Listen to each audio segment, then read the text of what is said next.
ఓం సదాశివసమారంభాం వ్యాసశంకరమధ్యమాం అస్మదాచార్యపర్యంతాం వందే గురుపరంపరాం.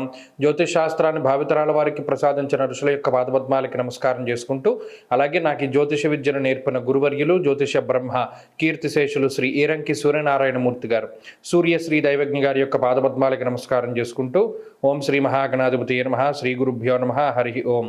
వీక్షకులందరికీ నమస్కారం. వృషభ రాశి వారికి దీర్ఘ సంచార గ్రహాల తాలూకు అనుకూలతలే ఉన్నాయి. తక్కువ కాలం సంచరించేటువంటి రవి కానీ, కుజుడు కానీ, శుక్రబుధులు కానీ ప్రతికూలంగా ఉన్నారు. గురు, రాహు, శనేశ్వర, చంద్రగ్రహాల తాలూకు అనుకూలతలు ఈ వారంలో ప్రధానంగా ఉన్నాయి. దీర్ఘకాలిక ప్రయోజనాలను పొందడానికి అవకాశం ఉంటుంది. దీర్ఘ సంచార గ్రహాల అనుకూలతల వల్ల గతంలో మనం చేసినటువంటి ఇన్వెస్ట్మెంట్ల తాలూకు రిజల్టులు, గతంలో చేసినటువంటి వ్యవహారాల తాలూకు ఫలితాలు, ఇలా గతంలో తీసుకున్నటువంటి నిర్ణయాలు ఏవైతే ఉన్నాయో వాటన్నిటి తాలూకు ఫలితాలని ఈ వారంలో అనుభవిస్తారు. ఈ వారంలో ప్రత్యేకించి అష్టమ రవి, అష్టమ కుజుని యొక్క స్థితి ఉన్నది.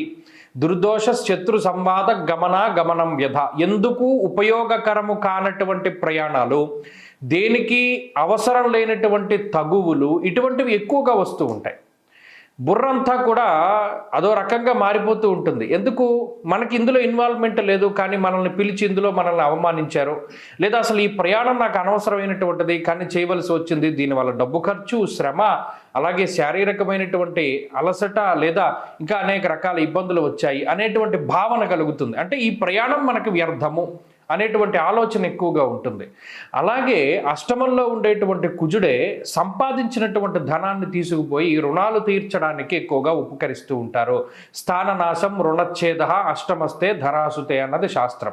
అంటే స్థానం మార్పు చెందించడానికి, అంటే ఇప్పటివరకు ఒక ప్రాంతంలో ఉంటే వేరే ప్రాంతానికి వెళ్ళడానికి, అలాగే రుణబాధలు తగ్గించుకోవడానికి, వచ్చిన సంపాదన అంతా కూడా అప్పులు తీర్చడానికి ఎక్కువగా వెచ్చిస్తూ ఉండడం లాంటి విషయాలను ఈ వారంలో గమనించవచ్చు. అలాగే అగ్రెసివ్నెస్ పెరిగిపోతూ ఉంటుంది, కోపం చాలా అధికంగా ఉంటుంది, డీహైడ్రేషన్ ఎక్కువగా ఉంటుంది, శరీరం ఎక్కువగా ఈ డ్రైగా మారిపోతూ ఉండడము, స్కిన్ ప్రాబ్లమ్స్ వస్తూ ఉండడము, లేదా ఈ బాడీలో నీటి శాతం తగ్గుతూ ఉండడము, లేదా వాతావరణంలో తేమ అధికంగా లేనటువంటి ప్రాంతాలని ఎక్కువగా సందర్శించవలసి వస్తూ ఉండడము, కొండ ప్రాంత సంచారము, నదీ ప్రాంత సంచారం, ఇటువంటివి ఎక్కువగా ఈ రాశి వారికి ఈ వారం కనబడుతూ ఉన్నాయి.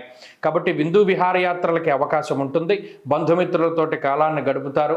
ఉద్యోగ వ్యాపారాల పరంగా ఈ వారంలో ఉండేటువంటి పరిస్థితులు సానుకూలంగానే కనబడుతూ ఉన్నాయి.